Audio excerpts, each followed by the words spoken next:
And all you got was another lousy song lyric. We didn't play it this time. We played it at the Gagarin show the last time.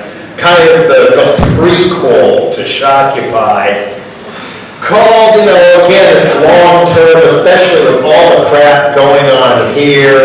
And, you know, for, I don't know, months now I've been thinking, you know, I love all the wild fights against austerity here, but you gotta think somebody up top, the people with the money, are planning to fight back just like they did in 1967. And now we're starting to see, instead of doing it all behind everybody's back, they gotta get you to like it this time, so you don't get kicked out of the EU for being a military dictatorship or something. So of course, the hatching of the Golden Dawn begins. And the stories I have heard from people since I've been here, that over half the police are part of that military officers are part of that. And the predictions are they're up to 17% support now, although people haven't actually voted on that. But also people telling me a lot of the people who are voting for this shit, supporting it, don't even really know what it is. Kind of like what's happening with the Tea Party. In America, all they know is what they hate. And more to the point, all they know is they're fucking scared. You know, just like us, we're actually on the same side. They're scared of losing their jobs. They're scared of losing their homes, but they've been misdirected by the propaganda, the live in panic land, as I call it in the other song, that it isn't the rich people and the forces of big business darkness wrecking their lives and stealing their money. It's brown people, immigrants, poor people. Don't beat up on somebody even worse off than you and everything will be fine.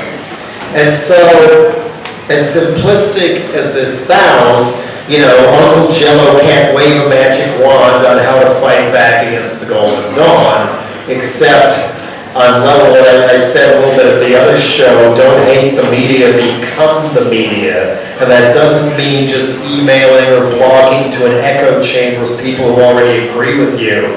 But if you run into somebody, you know, in your family, school, work, whatever, who starts spouting that bullshit or saying, yeah, you know, I think they're actually making a lot of sense. And people have told me that part of the reason they're catching on at all because they're the only people who talk communicatively to people, or, well, in the Tea Party's case, it's different. It's like, someone's got to stand up for the stupid, god damn it. And they just play on that. I mean, Romney's vice president is a total Tea Party guy.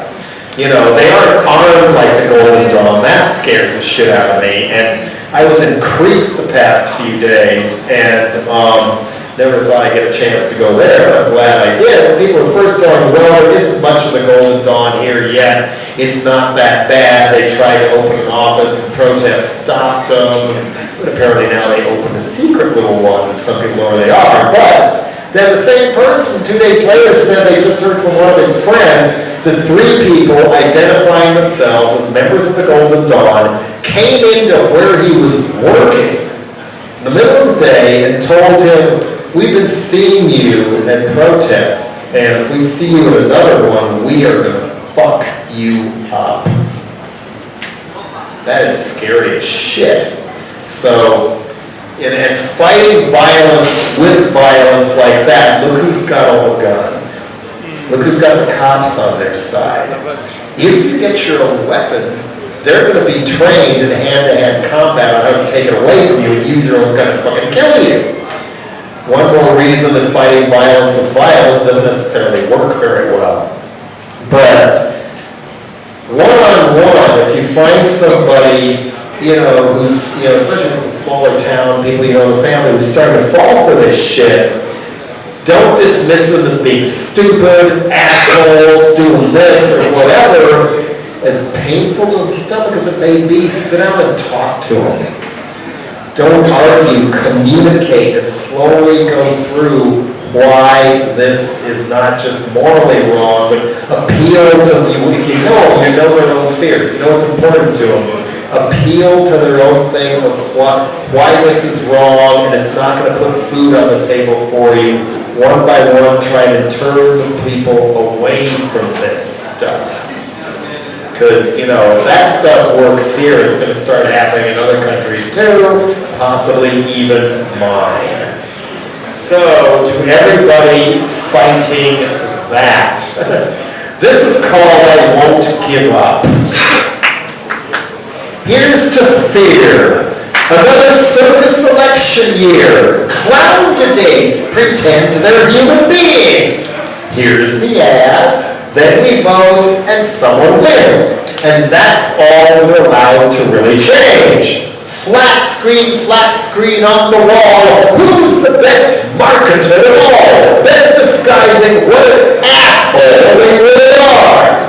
I've had enough of this. We've had enough of this audacity to exploit hope for cash. I won't give up. It ain't a fight between red, blue, black, or white, and it ain't like changing channels on TV. It ain't left or right or donkeys and elephants. It's the top against the bottom that is real. The good uprisings, they don't seem to come in waves, just like the protests and general strikes. Splash, recede, then splash again, as long as they keep coming. Don't believe the hype. We're the ones being patriotic when we rise to fight our government when they're wrong. I won't give up. While everyone around me feels broken down and defeated, I feel this weird surge of energy. I want to rock and roll. I want to let my sick mind explode. Smile as I set everything on fire. So in my own small way, I would rather make history than watch it on TV. So I've made a vow, which you can do now if you want to. Corporations can't have me. Insurrection in the streets with our votes and with our cash, you know, who we won't give it to anymore. You don't get much done unless there's insurrection with all three things at once. Goodbye, Coca-Cola and chain stores. Holier than thou, why no, you ain't done enough. Well, doing something's better than doing nothing at all. We stopped Vietnam. We got civil rights and New Deals because we kept a blowtorch up their ass. All now that stands in the way of more wars, golden dawns, and Abu Ghraibs ain't messiahs or rock star presidents, let alone drugs. It is us. I won't give up. It's not an option.